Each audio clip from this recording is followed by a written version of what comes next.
Hello guys and welcome back to my channel. My name is Adora Stephanie Modo and this is the Miss D Show. So guys, today I want to talk about something very important. Reason for my straight face. I want to talk about internet scam. In particular, Instagram and business owner scams. So there's been a lot of that going on at the moment, and well, there's been a lot of that going on for a while now, and it's on the increase every other day. And I want to just give a few pointers on how to note some pages which most likely are scam pages, or just how to be more careful on, doing transactions over social media. Number one, most of the Instagram pages that you probably suspect, or even if you don't suspect, that you want to verify their authentication, you can always check at the top part of the page where you can see the three buttons and then check the settings or whatever, or profile. Most times you can check names or previous names. Most scam pages, I'm sorry to say, they have changed their names a couple of times. I know some legit pages have said that, oh, I've changed my own name a few times too. Candid advice, if you want to be taken seriously on social media, you can't be changing your name every now and then. It's either you open a new page or give up your followers. I'm sorry. Even if you change, higher should be 2 or 3, and maybe over a couple of years. But if you're changing your handle every other 3 months or every other 1 month, then you're not a serious person on social media. I'm sorry. You don't even know what you're doing or what you're selling. So leave. So when you check this ones and you see like they have over 10 name changes in the space of how long, don't buy anything from them. I'm sorry. Unless you can walk into their store. Number 2, check the comment section. Now, this happened to me. I've been scammed a couple of times on Instagram as well. I didn't pay attention to this. Most of these scam pages, you will notice that they have a lot of likes and a lot of followers. And you see an item and you see like 400, 500 to 1,000 likes of one item. But then you check the comment section, there's barely any comments. Or there's a few, 4, 5 comments, 2, 3, that's a scam. When you have that amount of likes and followers, you should have more comments, especially if you're a serious retailer. Like there's a page that every time they post something, the space of 2, 5, 10 minutes is sold out. So everything in the page always says sold, sold, sold. You have so many followers, you have so many likes, but you barely have any comments. Who are the ghosts buying these things? People are genuinely buying them. They should be commenting. You should hear things like, oh, I missed out on this, or oh, what was the one I bought yesterday? Or you should even have pictures of real human beings actually wearing your outfits. So I know you're trying to be all professional on your page, but putting internet pictures and downloaded pictures all the time and real human beings are buying it. Normally you would actually have a post of, someone who's bought an outfit from you, rocking it, and you tag the real individual on their own page. That helps authenticity of your page. If you don't do that, I think it's something you should consider doing in case you're worried that your page might be flagged as fake. Number 3 is, most times, these fake people on Instagram are very excited to sell. So when you say you like an item, or they rush and start sending you messages, oh, you should buy it now. Oh, would you like the other color? Oh, would you? They're so pleasant and they're encouraging you to buy more things and send money. And they always insist, payment before delivery, payment before delivery. Now, the problem here is they ginger you, you pay the money, and at the end of the day, they tell you the delivery man or dispatch man is on his way if you're in the same city with them. 1 hour, 2 hours, 3 hours, 5 hours. He's still on his way. We're sorry, let's call him and find out. You'll get it soon. Next thing, they block you. Like instantly, they block you and you can't reach them anymore. Like, who does that? So when they are too eager to sell, it's a red flag sometimes. Beyond that, even if they're not too eager to sell, another major problem is, it happened to me as well. So some legit pages, if at all are legit, they have their own WhatsApp number on their profile and they insist this is our only WhatsApp now. Now, if you look at a page and you like something or you comment on it and you get a WhatsApp message telling you, oh, you commented on this and from so store is available, don't buy. Or even if you must buy, go back on the page and confirm it's the same number on the bio, because most times it's not. So what these scammers do is they monitor these pages that get a lot of views and a lot of comments. And once they see that you commented and you have your number on your Instagram page or your business page, they go on your own page, they get your number, and then they start sending you WhatsApp messages. It's happened to me a lot of times, and because I genuinely commented on that page, I just assumed it was from them. I didn't go back to check the person's page to know that she's She's given messages and notices a couple of times telling people that please don't reply any messages. We will not WhatsApp you. This is our WhatsApp line, blah, blah, blah. I didn't know that, so I fell for it. So always go and double check the number on their page if they have any. Most people rather you DM them to purchase or not wait for WhatsApp. I think most serious buyers self will not start going to everybody's comment to go and look for their number and reach out to them. It's not that serious. They will either reply you on the DM or right there rather than go to WhatsApp. So when you get WhatsApp from someone telling you they are from a page, sometimes red flag, my love. Even when you call them and you speak to a real person, red flag. Another major issue I have noticed with them is the account numbers. Yes, let me talk about this because I had to go to the bank to follow up with mine. Most of the account numbers used for this scam site. So for instance, you're buying something from Pretty Girl shops or Pretty 5K everything or something like that. They tell you we're verified, we're CAC registered, and then you buy something and they send you an account number with Olajumoke Adejubi. Don't do that. If you're a formal official business owner, you should have a business account.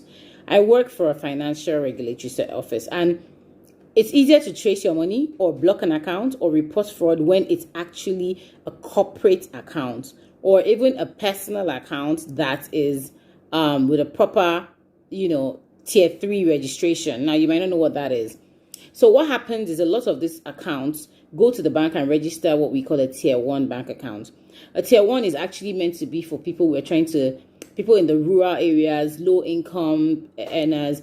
The whole idea is to increase financial inclusion in society. So basically, we make it easy for people to open accounts because most of them don't have ID card or registered address, or the addresses are not really easily traceable. They make it easy for them, so they just need a phone number. Now, let me tell you the scary catch to this. Most times, the phone number they used to open the account is not even, the name they used to open the account with a phone is not even their real name. So, for instance, I use a particular line on MTN, and I want to open a tier 1 account with FCMB. I can just do it on my mobile phone. I don't need to walk into any bank. No documentation whatsoever, no passport picture, no address. I just do the star, whatever code it is, and they ask me my name. I put whatever name I like. My name is Adora Mudo, but I can comfortably go and put Nkiru Amadi. There's no way to verify it, and the account is opened.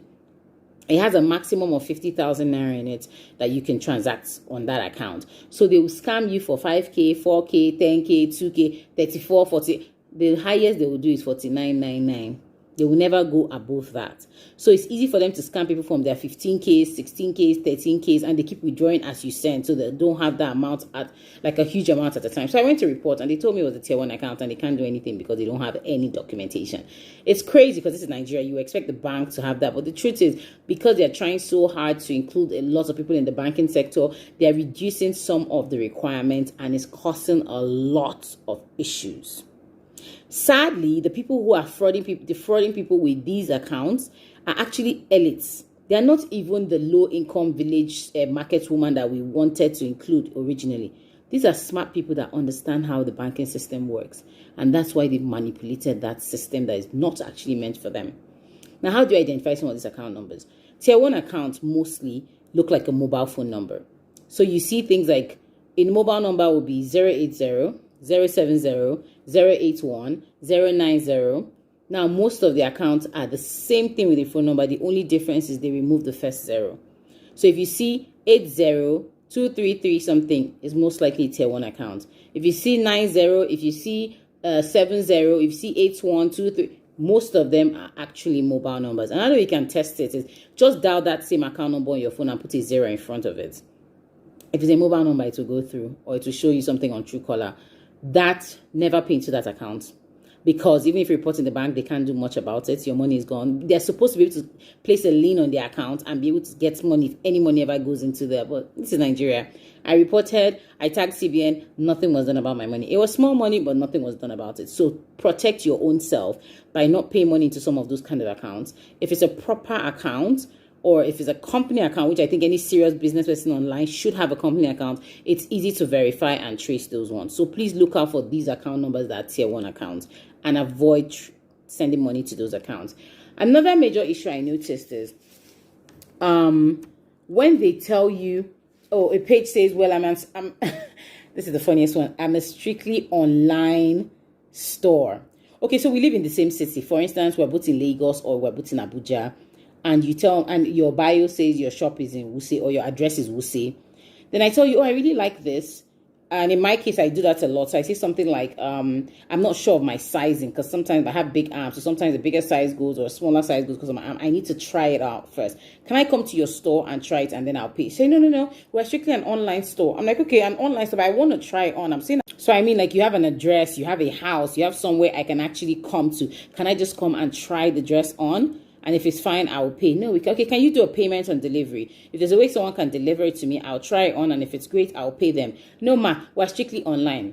Now, you want me to pay you for you to deliver. Even when I'm telling you, I really want to buy, but I want to fit the outfit. And we're in the same city. I'm not telling you send your goods from Lagos to Abuja for me to try first. We're in the same Abuja. I'm not even saying come to me. I want to come to you. And you're still telling me you're strictly online. Let me tell you, a legit business person who has invested money in buying goods and is trying to sell on social media will not be picky about whether you want to see the dress or try it on. They are here to sell. The whole idea is to make money. It's a business. If a serious client wants to come to you to fit a dress, you should be able to find a way. If you don't have a physical store and you don't want people coming to your private house because of security, meet them in a fast food. There must be a fast food close to you. There must be Chicken Republic or Mr. Biggs. She can go to the bathroom and try it on and pay you. Or you do a payment on delivery, like I said, get a dispatch rider. He waits, the person tries it on and gives them money, or you don't. But telling me, well, I'm sorry, my one, an online store, and you can only dispatch when payment is made. My dear, no matter how nice that thing is, somebody else is selling it somewhere, or you can sew it. Leave it. It's not a do or die. You don't have to buy it. If the person is serious, they would find a way to meet up with you halfway. So please, when people tell you I'm a strictly online store, it's strictly payment on delivery, move on. I transact online, so I sell things as well, and I understand how it is to meet a customer halfway. So I won't be unreasonable if I genuinely want to sell my stuff.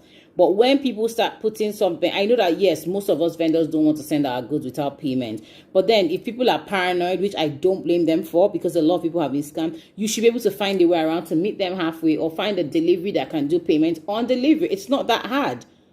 Pay someone, get a sales girl for 15,000. Her job is to take these things in a cab or an Uber or whatever and wait there and bring it back if it doesn't fit or if they're not paying. It's part of it. You just build it into the cost. Tell the person you're going to pay for delivery.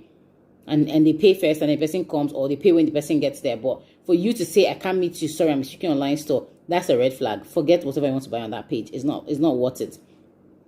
That being said, I'm going to put up some slides at the end of this video that would show you pages of people that have changed their pages multiple times. I think you should be aware of some fraud pages that I've come across already. And please just be extra careful. I know there's so much flying on social media. There's so many sponsored ads. They all look great and exciting. But please, so are there so many scammers out there.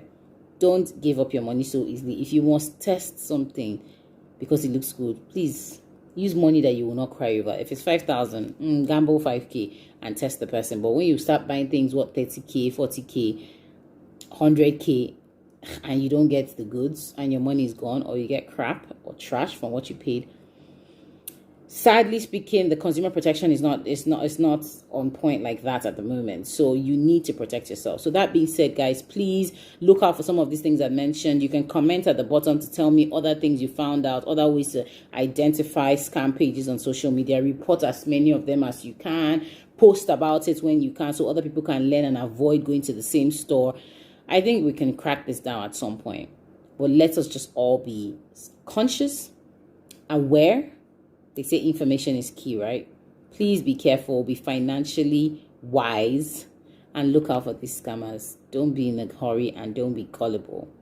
Until I come your way again, God bless you, stay blessed, and shop wisely. Bye, guys. Thanks for watching. Please subscribe to my channel. Click the subscribe button at the bottom. Help my market. I have good information for you guys all the time. You need to follow me. Bye, guys.